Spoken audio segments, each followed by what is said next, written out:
you. Any other member who wish to manifest on the fourth impeachment complaint? The Honorable Marcoleta. Madam Chair, also again a manifestation for clarification with the indulgence of the Chair. Akin pong hinihiling ang clarification ng komite kaugnay ng aplikasyon ng Section 7 ng ating rules on impeachment, particular kung kailan eksaktong nagta-transition ng komite mula sa determinasyon of sufficiency and grounds patungo sa conduct of hearings at reception of evidence. Sa malinaw na basa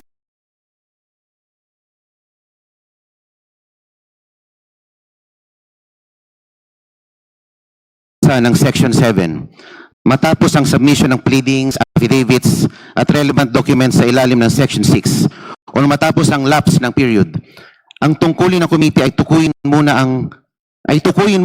kung may sufficient grounds for impeachment. Kung wala, dapat i-dismiss. Kung meron, saka pa lamang magko-conduct ng hearing kung saan papasok ang examination, cross-examination at compulsory processes. Kaya nais ko lamang malinawan, Madam Chair, kung ang mga tinatalakay at tinatanggap na materyales at references sa puntong ito ay para na ba sa determination of sufficiency and grounds o tayo ba ay de facto na nasa hearing stage na dapat ay nangyayari lamang pagkatapos ng ganong determinasyon. Ang paglilinaw na ito ay mahalaga upang matiyak ng ating proseso ay nananatiling tapat sa ating sariling rules at upang maiwasan ng anumang persepsyon na ang komite ay malampas o naghahalo ng mga yugto ng proceedings na malino na pinaghiwalay ng ating rules on impeachment. Maraming salamat po, Madam Chair. To reiterate, Honorable Marcoleta, the Chair has been stating that we are on the third step. That is the determination of sufficiency in ground. So all these proceedings are towards determining whether or not sufficient ground exists to be able to proceed to this impeachment proceeding.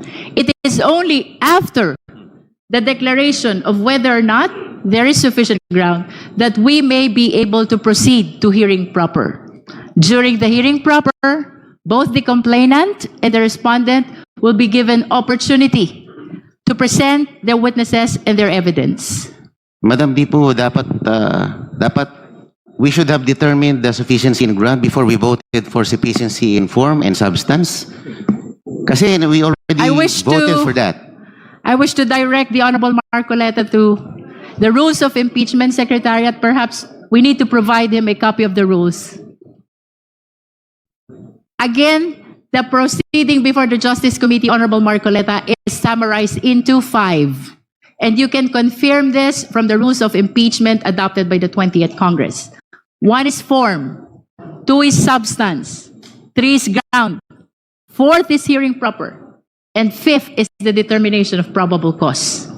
After that, we go to the plenary. Kindly look into the copy of the rules of impeachment, because everything that I am saying is strictly consistent with the provision of the rules. I will go check, Madam Chair. Thank you.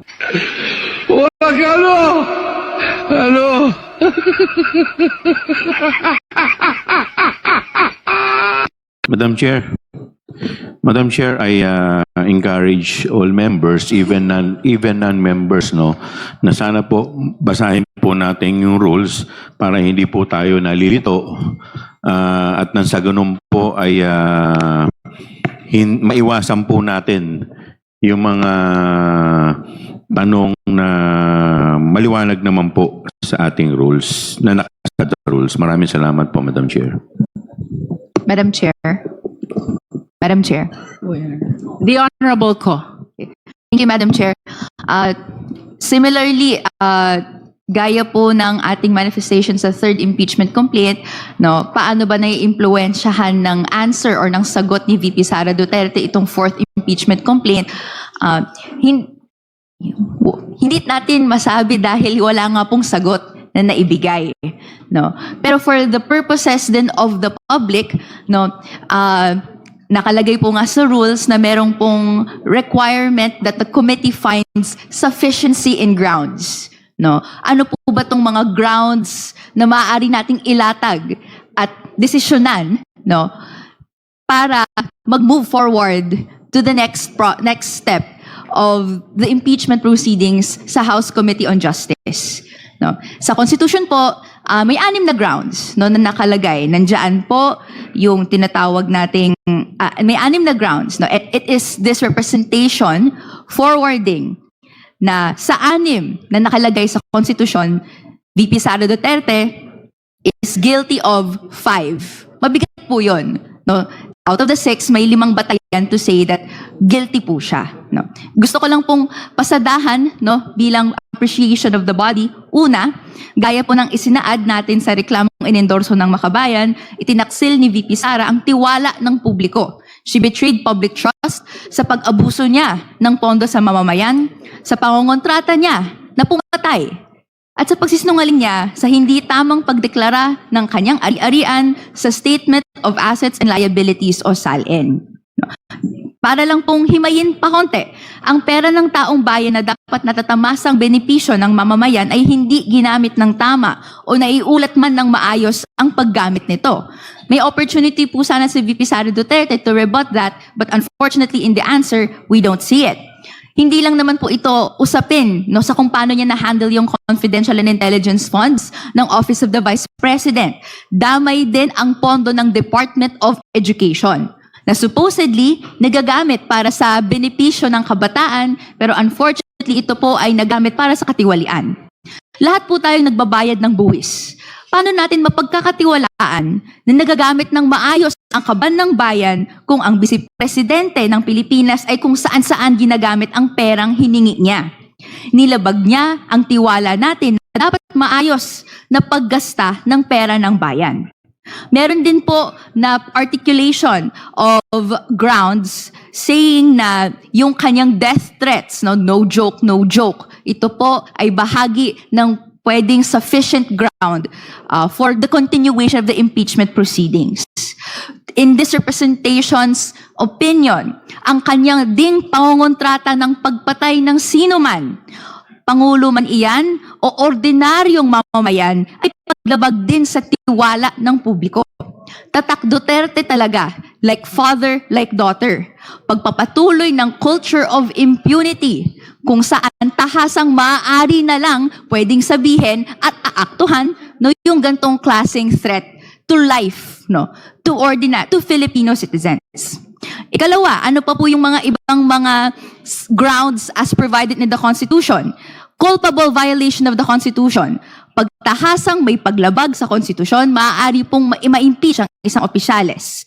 At para sa atin, no, may responsibilidad si VP Sara Duterte, mga public officials, na magsabi ng totoo sa kanyang SALN, no, sa kanyang mga iba't ibang summons sa pagdepensa ng spending, but nonetheless, VP Sara Duterte did not do so.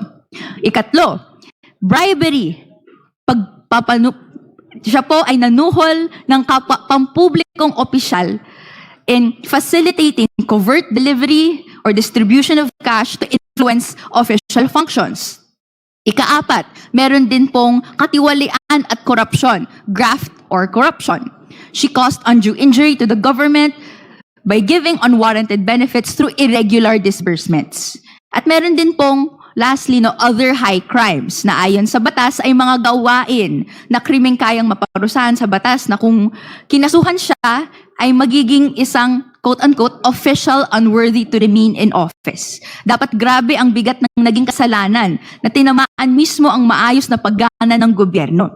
At pasok po ang kabuuan ng ginawa ni VP Sara Duterte under this definition.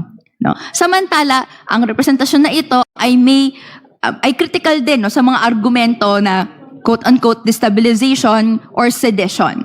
May arguments na nag-articulate na ang kanyang mga naging salita or ang pagpunta sa peace rally even ay nag-constitute nito. No, sa bahagi po ng representasyon na ito, nakita natin na ginagamit din to against ordinary citizens, against ordinary Filipinos. And we'd like to advise everyone na mag-caution sa paggamit nito, lalo na't ito ay paraan para mag-express din ng grievances ang mga mamamayan. Nonetheless po, sa paglatag po natin, Madam Chair, ng mga grounds under the Constitution, anong acts no, napasok doon po sa kanyang grounds. This representation submits that there are sufficient grounds for VP Sara Duterte's impeachment proceedings to continue. Thank you, Madam Chair. Thank you for watching. See you on my next video.